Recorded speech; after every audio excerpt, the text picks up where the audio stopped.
Got the gas tank dropped. Took a while. They got these J hooks. They hook up in the frame. I sprayed them with PV Blaster.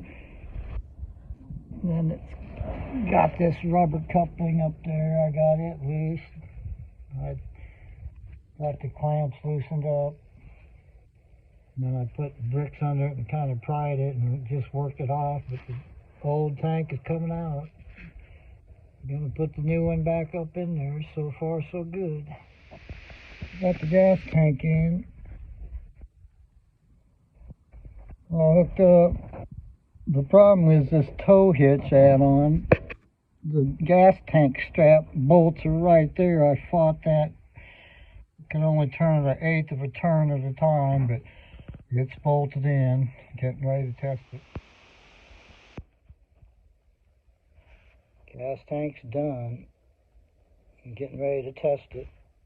I'd cut that access. It's an old van, I don't care. I got a plate of steel to cover it up. I just had to get a new gas tank going. So it's done. Getting ready to fire it up.